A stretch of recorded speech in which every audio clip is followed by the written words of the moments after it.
그래서 이사를 계획하신다던가 아니면 차를 바꾼다고 하신다던가 이런 생각 갖고 계신 분들은요, 올해 하반기에는 좀 이동을 하셔도 좋을 것 같고요. 무언가의 계약도 좀 있는 걸로 보여집니다. 안녕하십니까. 네, 안녕하세요. 천지스님당입니다. 이제 승진 받으신 지 얼마 됐죠, 스님? 네, 이제 4개월 됐습니다. 4개월. 네. 이제 진짜 100일 정도 되신 스님이시네요, 네. 스님. 그러면은 오늘은 우리가 또 하반기 운세를 좀 알아볼 건데, 우리 애동전 스님께서 봤을 때 하반기에 좀 기대가 되는 띠가 있다면 어떤 띠가 있나요? 양띠요. 양띠분들. 네. 오, 그럼 우리 양띠분들 운세 오늘 자세히 알아보기 앞서서 우리 양띠분들은 지금까지 어떠한 삶을 살아오신 분들이 좀 많았을지 먼저 말씀 네, 부탁드리겠습니다. 우리 양띠분들은요, 사람을 또 잘 믿고요. 사람을 믿는데 그만큼의 또 이제 상처도 큰 것 같아요. 인간관계에 있어서 상처도 좀 큰 걸로 보여지고요. 내가 누군가의 말을 잘 들어주는 그런 이제 스타일인 것 같아요. 약간 좀 고민 상담이나 이런 거는 좀 많이 양띠한테 네. 많이 하는 거예요? 근데 정작 본인은요, 기댈 곳이 없어요. 아. 네. 근데 누군가의 그런 상처나 이런 아픔을 잘 보듬어 주기도 하고요. 본인 속내는 또 잘 못 드러내는 분들이 많은 것 같습니다. 좀 성격이 좀 조심스러운 부분이 좀 많은 건가요? 네, 좀 소심하고요. 조심스러운 부분도 참 많은 것 같아요. 좀 섬세하신 분들도 좀 많겠네요. 네. 그럼 양띠분들 지금까지 살아오면서 우리 양띠분들을 가장 힘들게 했던 부분이나 순간이 있다면 어떤 것 때문에 좀 많이? 일단 다른 것보다는 인간으로 인한 상처가 제일 큰 것 같아요. 네. 인간으로의 상처? 네. 좀 어떤 사람들이 좀 많았던 건가요? 나는 이 사람에 대해서 너무 좋고 잘해주고 하는데, 잠시만요. 한번 천천히 읽고 말씀하셔도 돼요. 양띠분들은 사람도 참 좋아하고 잘 믿고 하는데요. 반면에 그 믿었던 사람으로 인한 배신감이라든지 상처가 가장 큰 것 같아요. 그 내가 잘해줬는데도 상처를 받는 상황이 나오는 거예요, 스님? 네, 나는 그만큼 믿고 이 사람을 잘 보듬어주고 잘 다독여주고 했는데, 반면에 그렇게 했던 사람한테 이제 배신을 당하는 경우가 좀 큰 것 같습니다. 내가 잘해줬는데도 네. 불구하고.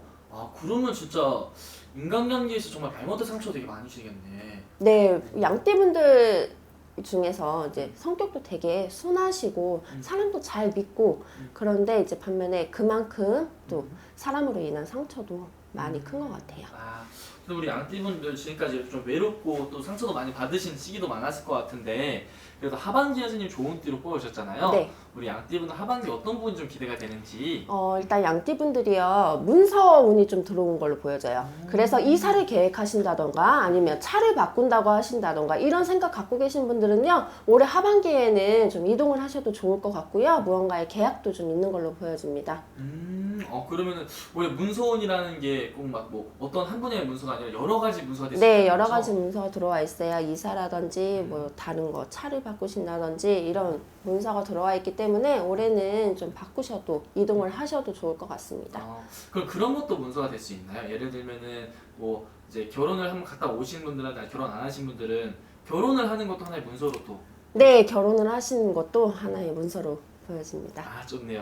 그러면 직장 다니시는 분들 중에서 이직을 고민하고 있었던 분들 아니면 직종을 바꾸려고 고민하고 있었던 분들 같은 경우는 올 한해 하반기에 좀 그런 좀 시도나 변화를 가져가 봐도 괜찮은 건가요? 직장은요, 저는 변화는 안 주셨으면 좋겠어요. 그 직장에서 조금 높은 직급으로 올라가신다든지 아니면 이제 그 급여 부분이 좀 올라간다든지. 네. 그래서 이동보다는 이런 직장에 있어서 이동은 별로. 그냥 직장 내에서 자리에 변화가 생길 수 있다. 네, 직장 내에서 변화가 생길 수 있습니다. 좋네요. 그럼 사업하시는 분들은 좀 어떻게? 사업도요, 무언가의 구상을 하고 계신다고 하시면요, 거기서 좀 추가적으로 늘리셔도 좋을 것 같아요.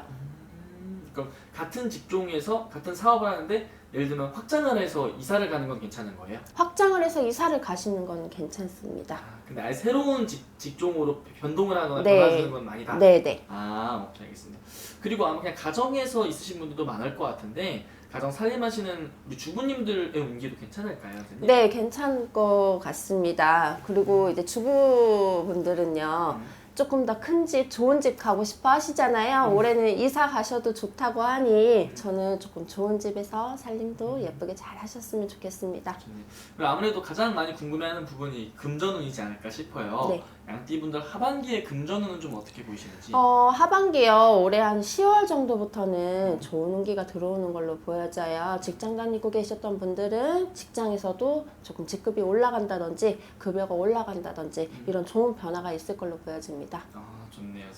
그리고 우리 하반기 선생님 보시기에 양띠분들 가장 운기가 좋은 달이 있다면 몇 월 달에 운기가 가장 좋은지? 10월이요. 10월 달. 오, 10월 달 양력 기준인가요? 선생님? 네, 양력 기준입니다. 그럼 10월 달에 좀 여러 가지 변화들이 또 많이 일어나겠네요. 네네. 아, 그리고 우리 양띠분들 그래도 지금까지 살아오면서 인간에 대한 풍파가 가장 많았던 분들이라고 말씀을 해주셨는데 이 하반기엔 좀 그런 부분들도 좀 많이 잦아질 수 있을 것 같은지. 우리 양띠분들은요, 하반기에 나를 돕고 나를 많이 좀 위로해주고 지켜주는 분들이 좀 있는 걸로 보여져요. 하반기에 드디어 이제 네. 좀 내가 기댈 곳이 좀 생길 수 있는 건가요? 네, 선생님? 이제 좀 기댈 곳이 있습니다. 아, 좋네요, 선생님. 마지막으로 양띠분한테 또 한 말씀 해주시면 또 좋을 것 같습니다. 네, 이제 양띠분들 사람으로 인한 상처도 많이 받으시고 배신감도 많이 받으셨는데요. 이제 올해 하반기부터는 좋은 사람들도 인연으로 들어온다고 하니 이제 더는 상처받지 마시고 이제 잘 보내셨으면 좋겠습니다. 좋습니다. 이제 아무래도 오늘 쭉 말씀해 주신 건 띠만 보고 말씀해 주신 거잖아요. 네. 더 자세히 궁금하신 분들은 본인의 생년월일 다 넣어서 우리 선생님한테 또 여쭤보는 게 제일 정확하겠죠, 선생님? 네. 자세히 궁금하신 분들은 방문이나 전화선을 통해서 여쭤보면 될 것 같습니다. 네. 감사합니다. 감사합니다.